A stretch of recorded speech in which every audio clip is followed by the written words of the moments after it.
आपका हमारे YouTube channel पर। और आज हम बात करने वाले हैं wet chemistry and dry chemistry में डिफरेंस क्या है, या वेट केमिस्ट्री या डाई केमिस्ट्री होता क्या है, किस तरीके से ये वर्क करते हैं, क्या किस में बेनिफिट है, एडवांटेज क्या है, डिसएडवांटेज क्या है, इसका प्रिंसिपल क्या है, किस तरीके से वर्क करते हैं, सारा इन्फॉर्मेशन आपको देने वाले हैं।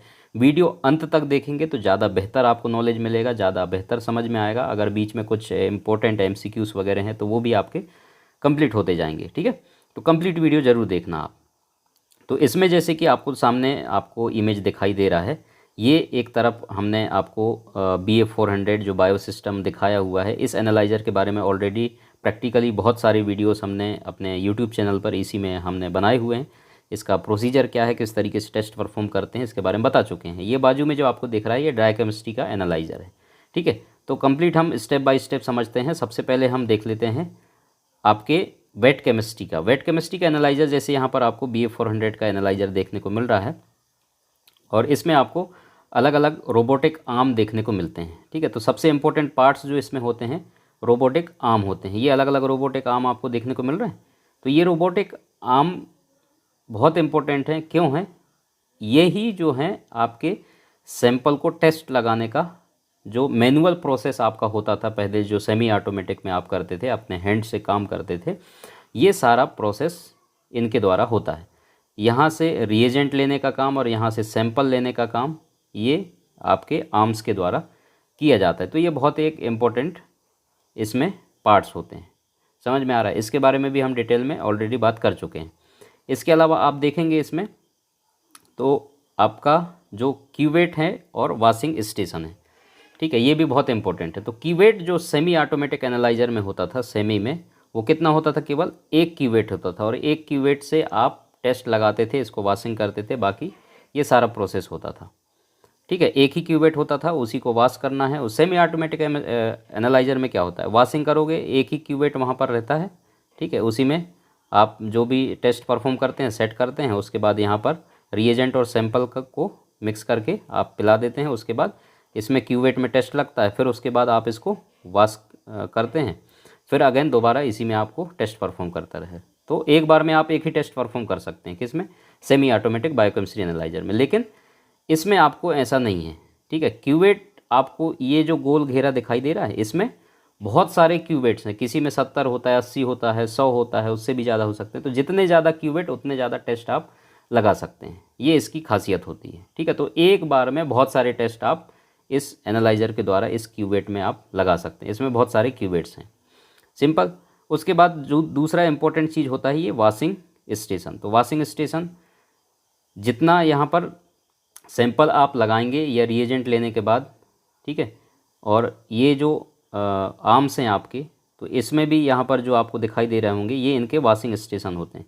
तो यहाँ पर आर्म्स क्या होगा, एक बार रिएजेंट लेगा और यहाँ पर क्यूवेट में डालेगा, उसके बाद फिर इसकी वॉशिंग होगी, फिर दोबारा ये रिएजेंट लेगा। क्यों होता है? ताकि कंटामिनेशन ना हो, बिल्कुल भी कंटामिनेशन के चांसेस ना हो। क्लियर? तो इसलिए यहाँ पर इनके सबके अलग अलग वॉशिंग स्टेशन भी अवेलेबल हैं। बाकी क्यूवेट के लिए ये पूरा वॉशिंग चैम्बर यहाँ पर है, वॉशिंग स्टेशन है, ठीक है। तो ये क्यूवेट भी यहाँ पर वॉश होता रहता है। और इसी तरीके से यहाँ पर सैंपल का है, तो ये सैंपल क्या करेगा, यहाँ से सैंपल लेगा, उसके बाद क्यूवेट में डालेगा, फिर यहाँ पर वॉशिंग स्टेशन है इसका, फिर वॉश होगा, फिर अगेन ये सैंपल लेगा। तो हर बार जितनी बार भी ये यहाँ से सैंपल उठाएगा, यहाँ सैंपल रखेगा, उतनी बार इसकी क्या होगी, वॉशिंग होगी। इतना आपको समझ में आ रहा है? तो इस तरीके से ये वर्क करता है, ठीक है। उसके बाद रिएजेंट चैम्बर के बारे में हम आपको बता चुके हैं। ये रिएजेंट चैम्बर है आपका, ठीक है। रिएजेंट चैम्बर आपका रेफ्रिजरेटेड होता है, मतलब इसका यहाँ पर रेफ्रिजरेटर लगा हुआ है जिसमें इसमें टेम्परेचर सेट रहता है। तो ये क्यों रहता है? ताकि ये जो रिएजेंट आपने यहाँ पर रखे हैं, ये सब रिएजेंट आपको देखने को मिल रहे हैं, ये जो जितने भी रिएजेंट आपने रखा है, इसकी स्टेबिलिटी मेंटेन रहे।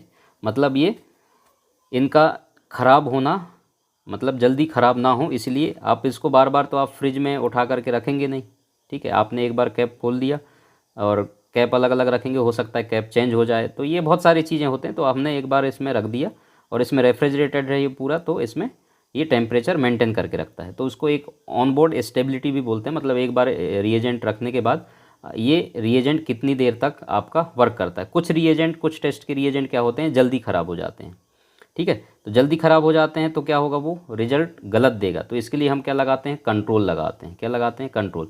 जब आप कंट्रोल लगाएंगे तो आपको मालूम चलेगा कंट्रोल में अगर थोड़ा बहुत ऊपर नीचे हो रहा है, इसका मतलब किसी भी टेस्ट का, मान लो कि बात क्रिएटिनिन है, क्रिएटिनिन का टेस्ट आप कंट्रोल लगा के पता लगा सकते हैं कि क्रिएटिनिन का रिएजेंट प्रॉपर तरीके से काम कर रहा है, ख़राब तो नहीं हो गया या उसकी स्टेबिलिटी गड़बड़ तो नहीं हो गई, तो आपको कंट्रोल से पता चलेगा। अगर ऐसा कुछ होता है तो आपको क्या है, या तो उसका कैलिब्रेशन लगाना पड़ेगा, क्या लगाना पड़ेगा, कैलिब्रेशन, या फिर उसको रिएजेंट को क्या करना पड़ेगा, चेंज करना पड़ेगा। दो ऑप्शन है, या तो आप कैलिब्रेट कर दीजिए, कैलिब्रेट करने के बाद अगर वो फिक्स हो जाता है तो ठीक है, नहीं तो फिर आपको रिएजेंट ही क्या करना पड़ेगा, चेंज करना पड़ेगा। तो ये एक चीज़ होता है इसमें, तो इस बात को आपको ध्यान देना पड़ता है। बाकी इसमें आपका रेफ्रिजरेटेड है तो बाकी रिएजेंट आपके क्या हैं, सेफ रहते हैं।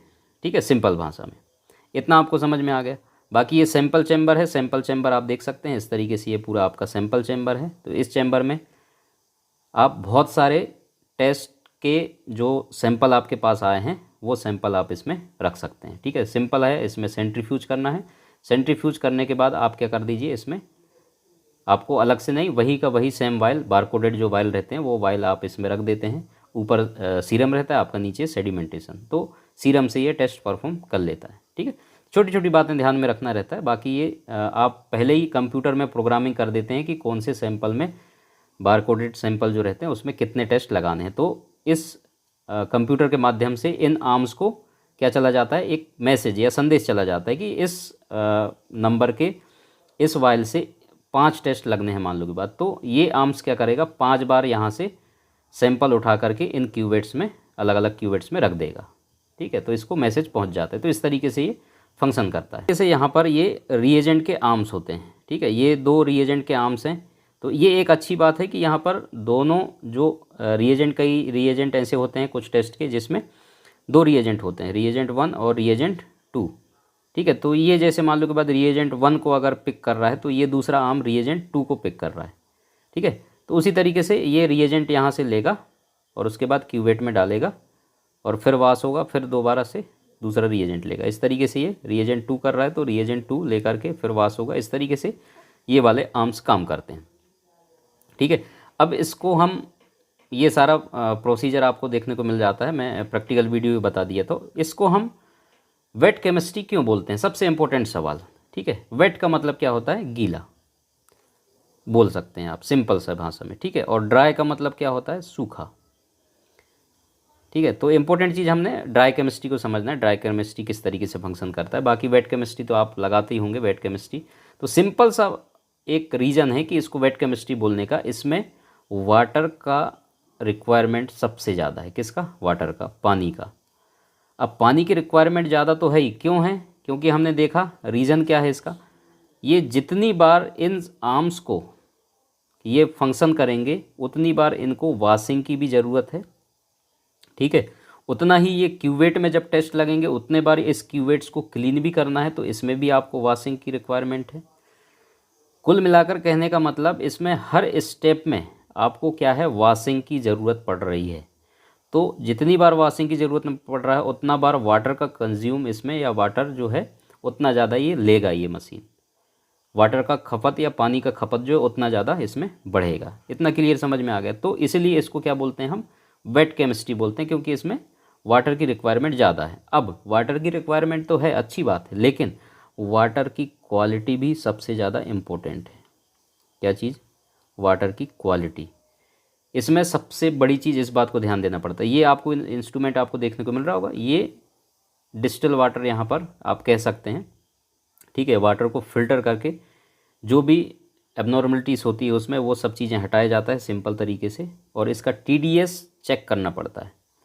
ठीक है, TDS चेक करना पड़ता है, उतना होना चाहिए, उससे ज़्यादा अगर होगा तो ये आपके टेस्ट पर इफ़ेक्ट करेगा, सिंपल सी बात है। ठीक है, इसलिए वाटर की क्वालिटी बहुत इंपॉर्टेंट होता है। इस तरीके से ये मशीन इसमें हमने फिट किया हुआ है, और ये वाटर यहाँ पर बनाते रहता है। इसका लेवल जैसे ही कम होता है ये ऑटोमेटिक चालू हो जाता है।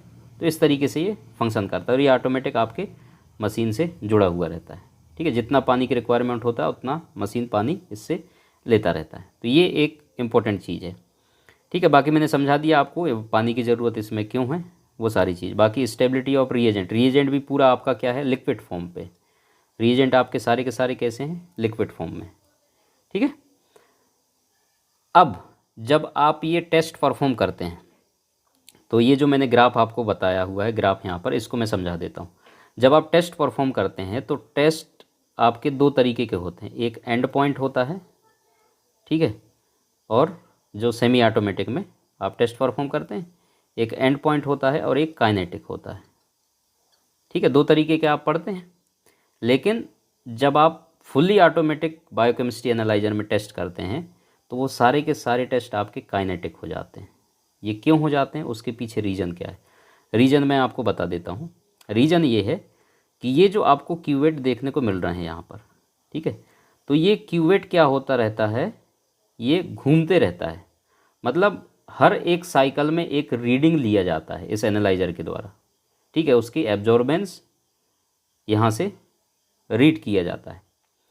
तो जब ये हर साइकिल पे रिएजेंट और सैंपल जब ऐड होता है तो उसका ऑप्टिकल डेंसिटी आप कह सकते हैं, एब्जॉर्बेंस, वो क्या करता है, रीड करता है एनालाइजर, उसके बाद फाइनल एक रिजल्ट देता है।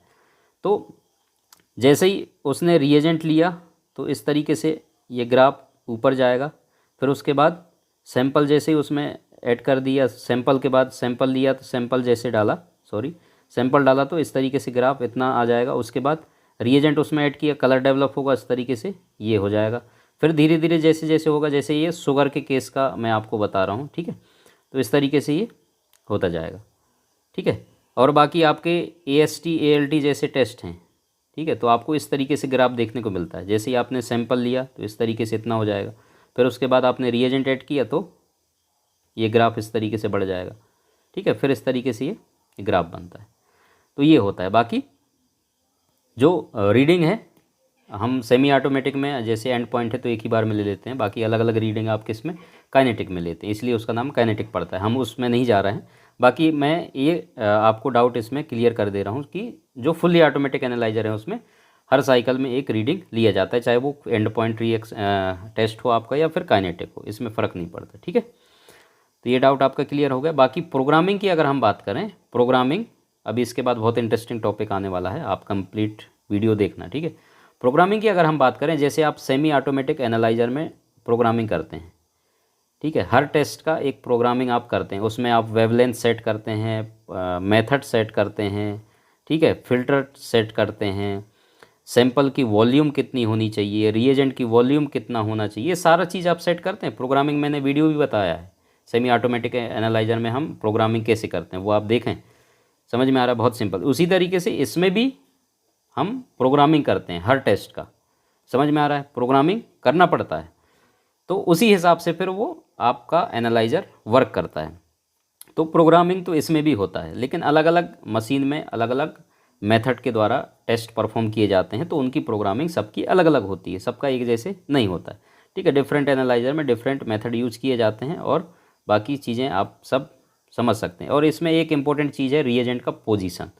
तो रिएजेंट की पोजीशन पहले मैनुअल भी आप इसमें रख सकते हैं कि आप किस नंबर पे, मान लो कि बाद 40 नंबर पे आप यूरिया का रिएजेंट रख रहे हैं, तो आपको कंप्यूटर में बताना पड़ेगा कि भाई 40 नंबर में हमने यूरिया का रिएजेंट रखा हुआ है, ठीक है। तो मशीन ऑटोमेटिक सेट कर लेगा अपने उसमें कि हमने यूरिया का टेस्ट लगाना है तो 40 नंबर से यूरिया का रिएजेंट उठाना है, तो ये मैनुअल सेट होता है। लेकिन अब क्या है, सारे रिएजेंट बारकोड वाले आने लगे, ठीक है। तो जब बारकोड वो रीड करेगा एनालाइजर, तो यूरिया का रिएजेंट आप कहीं भी रख दें किसी भी नंबर पे, एनालाइजर को ऑटोमेटिक पता चल जाएगा कि यूरिया का रिएजेंट, बारकोड जब वो रीड करेगा तो उसको ऑटोमेटिक वो अपने सेट कर लेगा कि हाँ 3 नंबर पे रिएजेंट यूरिया का रखा हुआ है, या 40 नंबर पे कहीं पर ही आप रख दो, वो ऑटोमेटिक बारकोड के द्वारा पता लगा लेता है। तो ये एक अच्छी चीज़ हो गई। तो ये ह्यूमन एरर जो होते थे, छोटी छोटी मिस्टेक, हो सकता है आपने सेट करते समय गलती से आपने नंबर 30 में आपने यूरिया रखा, लेकिन आपने गलती से उसको क्या कर दिया, 31 कर दिया, ठीक है, 31 कर दिया और सेट कर दिया, तो वो तो यूरिया समझ करके वो क्या करेगा, ठीक है, वहीं से उठाएगा सैंपल। और मान लो कि बाद 30 पे आपने शुगर रख दिया और 31 पे आपने क्या कर दिया, यूरिया रख दिया, और गलती से आपने सेट कर दिया, शुगर की जगह यूरिया कर दिया और यूरिया की जगह शुगर कर दिया, तो पूरा सिस्टम ही गड़बड़ हो जाएगा, ठीक है। मशीन को ये चीज़, वही चीज़ पढ़ेगा ये जो चीज़ आप सेट करोगे मैनुअल। तो अब ऑटोमेटिक हो गया, बारकोडेड है, तो उसमें ह्यूमन एरर के चांसेस बहुत कम हो जाते हैं। तो ये गलती हो सकते हैं। ठीक है, तो उसको भी हटाने के लिए ये सारा सिस्टम अब आ चुका है। इतना क्लियर हो गया आपको? चलिए अब हम रिएजेंट की बात कर लेते हैं। रिएजेंट में ओपन सिस्टम और क्लोज सिस्टम, ये जो रिएजेंट पैक्ट आते हैं, ठीक है, रिएजेंट पैक सिस्टम। तो ये जो पहला रिएजेंट आपको देखने को मिल रहा होगा ये, ठीक है, ये आप किसी भी सेमी ऑटोमेटिक एनालाइजर पे आप इन रिएजेंट को यूज कर सकते हैं। ये आपके क्या हैं, शुगर के रिएजेंट आपको देखने को मिल रहे हैं। तो ये पाउडर फॉर्म इसमें आता है और ये मिला करके आप इनको बना सकते हैं। ठीक है, बहुत सारे रिएजेंट ऐसे आने लगे कि जो पाउडर फॉर्म है और उसको आप मिला करके रेडी टू यूज बनाते हैं। बहुत सारे रिएजेंट ऐसे हैं। ठीक है, वो उसके पीछे रीज़न क्या है कि उसकी स्टेबिलिटी बढ़ जाता है। अगर रेडी टू यूज आता है तो उसको फिर बहुत सारे मेंटेनेंस करने पड़ते हैं, उसको टेम्परेचर का मेंटेनेंस है, ठीक है, बहुत सारी चीज़ें हैं, तो उसके ख़राब होने के चांसेस ज़्यादा होते हैं, इसलिए इस तरीके से रिएजेंट भी आते हैं। उसके बाद ये आप देख सकते हैं, ये बारकोडेड पूरा रिएजेंट है।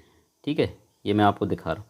तो ये बारकोडेड रिएजेंट है, तो ऑटोमेटिक मशीन को मालूम चल जाता है बारकोड रीड करके कि ये कौन सा रिएजेंट रखा हुआ है।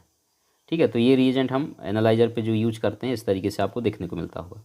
अगला रिएजेंट जो नीचे आपको दिखाई दे रहे हैं, ठीक है, ये वाले रिएजेंट क्या हैं, जैसे सीमेंस वगैरह के एनालाइजर पे आपको देखने को मिलता है कि इस तरीके के रिएजेंट आपके किसी दूसरे एनालाइजर पे आप इस्तेमाल नहीं कर सकते। समझ में आ रहा है? ओपन सिस्टम वाला तो आप इस्तेमाल कर लेंगे, लेकिन क्लोज सिस्टम जो रिएजेंट पैक साइज आते हैं ये आपको किसी दूसरे एनालाइजर पे आप इस्तेमाल कर ही नहीं सकते। सारा प्रोसीजर इसका, कंपोजिशन टेस्ट का सब कुछ सेम रहेगा, लेकिन आप इनको दूसरे एनालाइजर पे इस्तेमाल नहीं कर पाएंगे। समझ में आ रहा है? बहुत सारे ऐसे बड़े बड़े एनालाइजर्स होते हैं, सीमेंस हो गया, सीमेंस के कार्टेज जो आते हैं वो आप दूसरे में नहीं लगा सकते। ठीक है, एबर्ट वगैरह जो कंपनियां होते हैं आप नहीं कर सकते उनको यूज। ठीक है, तो ये चीज़ें आपको देखने को मिलता है। क्लियर? उसके बाद अगला जो हमारा टॉपिक है ये आपको यहाँ पर देखने को मिल रहा होगा। तो एक चीज़ और हम इसमें बता देते हैं आपको, ये जो रिएजेंट होते हैं, ठीक है, चाहे ये वाला हो, चाहे ये वाला हो, चाहे ये वाले हो, कोई से भी, जब आप इसकी बात तो हम नहीं कर रहे हैं क्योंकि ये आप अपने manual semi automatic biochemistry analyser में यूज करते हैं। इनकी हम बात कर लेते हैं। इसमें एक चीज़ और आपको समझा देता हूँ, एक होता है डेड वॉल्यूम। ठीक है, ये क्या चीज़ है? ये वो चीज़ है कि ये जो फुल्ली ऑटोमेटिक बायोकेमिस्ट्री एनालाइजर्स होते हैं या कोई भी एनालाइजर जो फुल्ली ऑटोमेटिक होते हैं, एक लिमिटेड नीचे जो एक जगह होता है, जैसे यहाँ पर आपको 30 ml मान लो के बाद, मैं एक एग्जांपल दे देता हूँ। ठीक है, 30 ml मान लो के बाद किसी में आपका रिएजेंट रखा हुआ है, तो ये जो प्रोब होते हैं, ठीक है, या आर्म्स जो होते हैं, ये एक लिमिटेड तक ही, सीमित जगह तक ही आपको नीचे तक जाएंगे, उसके बाद और नीचे नहीं जाएंगे क्योंकि इनके डैमेज होने के चांसेस रहते हैं। ठीक है, तो एक प्रॉपर लेवल तक ही जाता है, उसके आगे नहीं जाते हैं। तो अगर 30 ml है तो मान लो के बाद ये 28 ml तक ये यूज करेगा, उसके बाद बाकी 2 ml ये छोड़ देगा क्योंकि और नीचे ये नहीं जाएगा।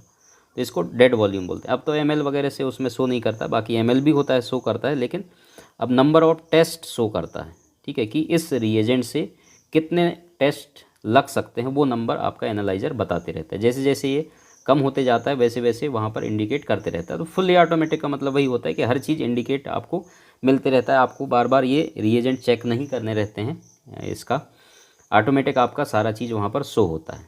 ठीक है, कितने टेस्ट अभी बचे हुए हैं, कितना टेस्ट लग सकता है, सारा चीज़ शो कर देता है। तो ये एक अच्छी चीज़ है इसमें। ठीक है, चलिए अब हम बात कर लेते हैं। एक सिस्टम है यहाँ पर जो लिखा हुआ है इंटीग्रेटेड सिस्टम, ये क्या चीज़ होता है? ठीक है, तो इंटीग्रेटेड सिस्टम का सिंपल मतलब है, यहाँ पर आपको देखने को मिल रहा होगा एक बायोकेमिस्ट्री का प्लस, जैसे थायराइड वगैरह के जो टेस्ट लगते हैं, ठीक है, कैल्यूमिनेंस यहाँ पर दिया हुआ है। तो अगर आपको जैसे एक LFT का टेस्ट आ गया और दूसरा आपका T3, T4 या TSH, इस तरीके से टेस्ट लिख के आ गया, तो अब आप क्या करोगे? एक तो बायोकेमिस्ट्री का एनालाइजर अलग ही होता है, आप बायोकेमिस्ट्री के एनालाइजर में T3, T4, TSH तो लगा नहीं सकते हैं। ठीक है, वर्कलोड बहुत ज़्यादा है आपके लैब में। तो ये एक फैसिलिटी है जिसको हम इंटीग्रेटेड सिस्टम बोलते हैं। ये सिस्टम क्या होता है, एक साइड आपके बायोकेमिस्ट्री का एनालाइजर होगा, और दूसरे साइड आपका थायराइड टेस्ट लगाने के लिए एनालाइज़र होगा।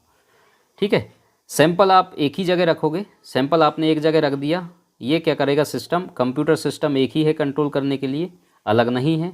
आपने एक बार सैंपल को रख दिया इसमें और आपने कमांड दे दिया, इसमें आपके LFT भी लगना है और T3 T4 TSH भी लगना है। तो यहाँ से बायोकेमिस्ट्री का एनालाइज़र टेस्ट लगाएगा, उसके बाद यही सैंपल से आपका कौन सा, ठीक है, थायराइड के टेस्ट भी लग जाएंगे। सिंपल है। तो इस तरीके से ये काम करता है। तो इसको हम क्या बोलते हैं, इंटीग्रेटेड सिस्टम बोलते हैं। क्लियर, इतना समझ में आ गया। तो अलग अलग आपको वर्कलोड नहीं लेना पड़ता है, अलग अलग टेस्ट नहीं लगाना पड़ता है, इसके एक तो समय की भी बचत हो जाती है और उसी सैंपल से आपके एक साथ टेस्ट भी लग जाते हैं। समझ में आ गया। तो ये एक सिंपल सा एक सिस्टम है, तो जो वर्कलोड के हिसाब से ये काम करता है। अब हम अगला बात कर लेते हैं यहाँ पर मॉड्यूलर सिस्टम। अब ये क्या चीज़ है, मॉड्यूलर सिस्टम आपका इंटीग्रेटेड सिस्टम ही होता है, ठीक है, जो कि हम कैपेसिटी के हिसाब से कि आपके लैब में कितना वर्कलोड है, कैपेसिटी के हिसाब से हम इसको बढ़ा सकते हैं। अब जैसे आपके पास मान लो कि बात बायोकेमिस्ट्री की टेस्ट ज़्यादा आ रहा है, ठीक है, और थायराइड जैसे टेस्ट आपके कम आ रहा है, बायोकेमिस्ट्री बहुत ज़्यादा आ रहा है, तो अब आप क्या करेंगे, एक बायोकेमिस्ट्री के एनालाइज़र से आपका काम नहीं चल रहा है, तो अब आप क्या करेंगे, आप चाह रहे हैं दो बायोकेमिस्ट्री के एनालाइज़र एक साथ हम अटैच कर दें, ठीक है, और उसके बाद आप क्या करें कि ये थायराइड का आप एक एनालाइज़र रखें। तो इस तरीके से आप इनको अटैच कर देंगे आपकी कैपेसिटी के हिसाब से, ठीक है। या फिर हो सकता है आपके थायराइड वगैरह के टेस्ट ज़्यादा आ रहे हों, बायोकेमिस्ट्री कम आ रहे हों, तो आप चार वो भी आप इस्तेमाल कर सकते हैं, अटैच कर सकते हैं। इस तरीके से हम कैपेसिटी के हिसाब से और एनालाइजर्स को क्या कर सकते हैं, उसमें जोड़ सकते हैं। सिंपल सा है, ठीक है। तो इसको हम बोलते हैं मॉड्यूलर सिस्टम। क्या बोलते हैं, मॉड्यूलर सिस्टम। तो अब आप क्या करेंगे, एक ही जगह पर इसका भी कंट्रोल आपका एक ही होगा, अलग अलग कंट्रोल नहीं होंगे। तो यही एक खास बात है इसमें, ठीक है। और पीछे से एक क्या लगता है इसमें एनालाइजर पे, एक कन्वेयर बेल्ट होता है, जिसमें से एक जगह टेस्ट लग जाएगा, फिर वो दूसरी जगह चला जाएगा सैंपल लेने के बाद, फिर वो तीसरी जगह, फिर चौथी जगह। इस तरीके से अलग अलग एनालाइजर यहाँ पर आपको देखने को मिल रहा है। तो एक ही साथ एक ही सैंपल से आपके बहुत सारे टेस्ट आपको लगा करके ये एनालाइजर दे देगा, ये सिस्टम आपको दे देगा। तो ये एक अच्छी चीज़ है। तो ये बहुत बड़े बड़े जैसे रॉस हो गया, एवर्ट हो गया, तो इन सब कंपनियां जो हैं ये सारा चीज़ करके आपको देती हैं। तो बड़े बड़े जगहों पर जहाँ पर वर्कलोड ज़्यादा है वहाँ पर इस तरीके से सिस्टम इस्तेमाल किए जाते हैं। अब हमारा जो मेन टॉपिक है इसमें ड्राई केमिस्ट्री। तो ड्राई केमिस्ट्री को समझना बहुत इंपॉर्टेंट है। तो ये हर जगह आपको देखने को नहीं मिलता है ड्राई केमिस्ट्री एनालाइज़र, और हर जगह इस्तेमाल भी नहीं होता है।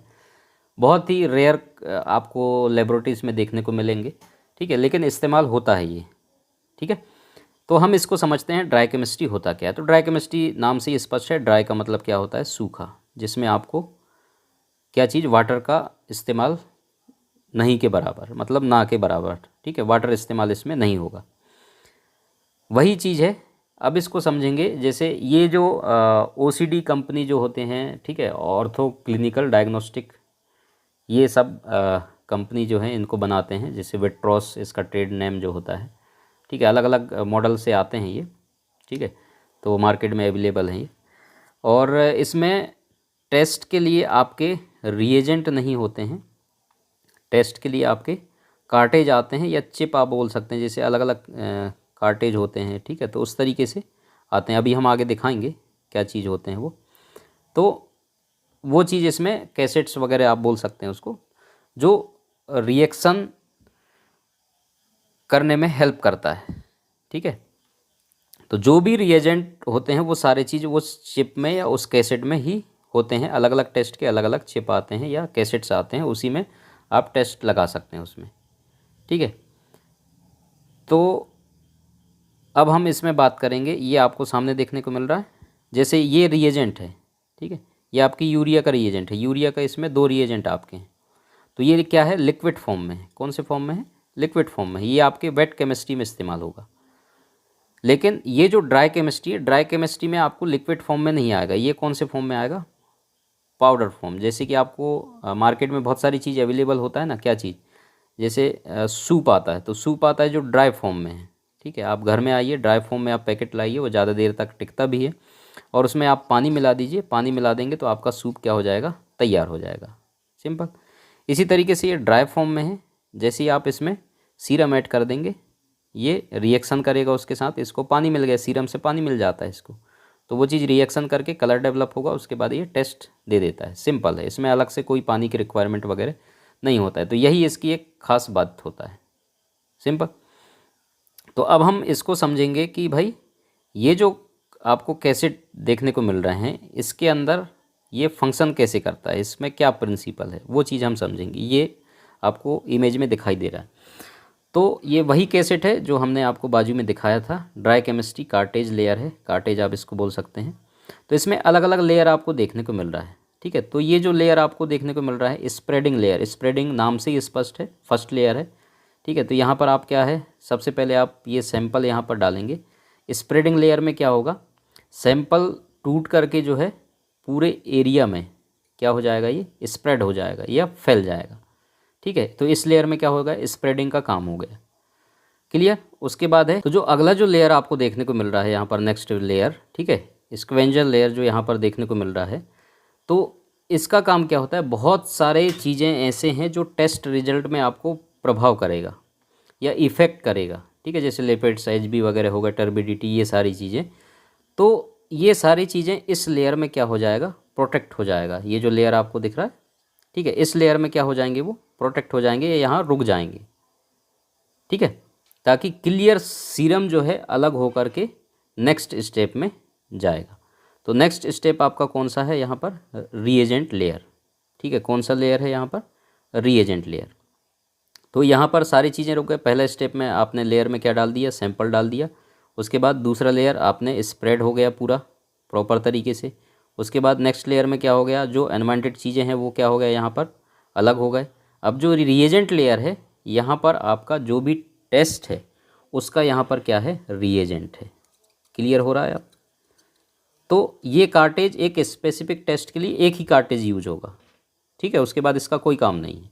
मान लो कि बाद जैसे शुगर आप लगा रहे हैं, तो यहाँ पर शुगर का रिएजेंट आपको मिल जाएगा, ठीक है, जो कि कौन से फॉर्म में है, पाउडर फॉर्म में, ठीक। हम पहले ही बता दिए थे ये पाउडर फॉर्म में है आपका।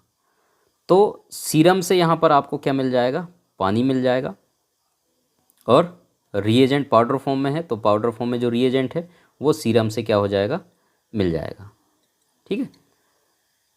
तो घुल जाएगा। उसके बाद क्या होगा, कलर डेवलप होगा।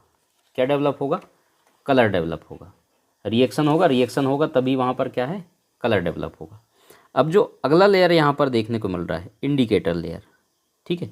तो ये जो इंडिकेटर लेयर है, इसमें फाइनल कलर, जो फाइनल कलर है वो आपका इंडिकेटर लेयर में आएगा। अब यहाँ से नीचे से आपको देखने को मिल रहा है स्पेक्ट्रोफोटोमीटर लगा हुआ है, यहाँ से लाइट पास होगा।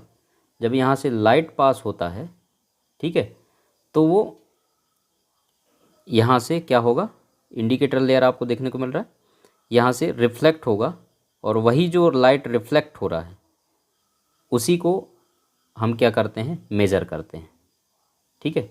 तो वही चीज़ एनालाइजर के द्वारा मेज़र किया जाता है, उसके बाद आपकी रिपोर्टिंग होती है। तो सिंपल सा एक इसमें केमिस्ट्री है, कुछ ज़्यादा टफ नहीं है, ज़्यादा मुश्किल नहीं है समझना। तो ये चीज़ें इसके अंदर होता है। तो सिंपल सा चीज़ है, टेस्ट परफॉर्म करने में कोई ज़्यादा इसमें दुनिया भर का सिस्टम फॉलो नहीं करना है या इस्तेमाल नहीं करना है। सिंपल सा एक स्टेप है, ये कार्टेज आया है, कार्टेज आप लगा देंगे, इसमें सारा प्रोसेस कैसे होता है मैंने आपको बता दिया, ठीक है। तो ये लाइट है, यहाँ से लाइट पास होगा, जो भी कलर डेवलप हुआ है, ठीक है, वो यहाँ पर आपको इंडिकेटर लेयर में फाइनल कलर है। यहाँ से लाइट जो रिफ्लेक्ट वापस होगा, उसी लाइट को हम क्या कर लेते हैं, एब्जॉर्बेंस को मेज़र करते हैं, ठीक है। तो इस तरीके से ये एक सिंपल है। आप दोबारा से अगर समझ में नहीं आया, रिपीट आप देख सकते हैं, आपको क्लियर समझ में आ जाएगा, ठीक है। अब दोनों में एडवांटेज क्या है और डिसएडवांटेज क्या है, देखिए। ये जो आपका एनालाइजर है वेट केमिस्ट्री, ठीक है, और ये है आपका ड्राई केमिस्ट्री। तो ड्राई केमिस्ट्री तो आपको सिंपल है, समझ में आ गया। इसमें रिएजेंट का एक ही क्या आएगा, कार्टेज आएगा, और एक ही बार वो इस्तेमाल होगा, उसके बाद उसका कोई यूज नहीं है। लेकिन इसमें क्या होगा, एक रिएजेंट है, तो एक रिएजेंट से आप बहुत सारे टेस्ट लगाते हैं, एक ही रिएजेंट से, ठीक है। बार बार वो रिएजेंट को यूज करके बहुत सारे सैंपल से आपको टेस्ट लगाने होते हैं, लेकिन इसमें ऐसा नहीं है। तो इससे क्या है, कंटामिनेशन इसमें होने के चांसेस हैं वेट केमिस्ट्री में, लेकिन इसमें कंटामिनेशन होने के कोई चांसेस नहीं है, क्योंकि एक कार्टेज एक ही बार इस्तेमाल होता है। क्लियर हो गया इतना। दूसरा चीज़ हम समझेंगे वाटर का यूज। इसमें बहुत सारा वाटर का इस्तेमाल किया जाता है, लेकिन इसमें वाटर का इस्तेमाल नहीं होता है, ठीक है। अगला चीज़ क्या है, इसमें जो हम रोबोटिक आर्म्स देख रहे थे ये, ठीक है, बाकी ये जो सैंपल का चैम्बर है, रिएजेंट का चैम्बर है, ये सब मूव करता है। तो इसमें मूविंग पार्ट ज़्यादा हैं, और मूविंग पार्ट्स ज़्यादा होने के कारण इसमें मेंटेनेंस भी ज़्यादा होता है। इसमें मूविंग पार्ट्स एक ही होगा जो कि सैंपल को लेकर के कार्टेज में रखेगा, ठीक है। तो इसमें मूविंग पार्ट्स ज़्यादा नहीं है, तो मेंटेनेंस भी बहुत कम ही होगा, ना के बराबर, ठीक है। तो ये इसका एक बेनिफिट है ड्राई केमिस्ट्री का। बाकी वेट केमिस्ट्री में तो मूविंग पार्ट्स आपको देखने को मिलते ही हैं, किस तरीके से ये रोबोटिक आर्म काम करते हैं, ठीक है। तो ये सारी चीज़ें हैं जो कि दोनों में फ़र्क आपको समझ में आ गया होगा कि वेट केमिस्ट्री और ड्राई केमिस्ट्री। तो आप ही अंदाज़ा लगा सकते हैं कि किस में आपको ज़्यादा बेनिफिट हो सकता है, कौन अच्छा हो सकता है, ये आप खुद ही डिसाइड कर सकते हैं, ठीक है। तो इस तरीके से आपको ये चीज़ें मैंने आपको समझा दिया। बाकी आप दोबारा रिपीट करके देख लें, अगर आपको समझ में नहीं आया, कोई कन्फ्यूजन है तो आप कमेंट्स कर सकते हैं।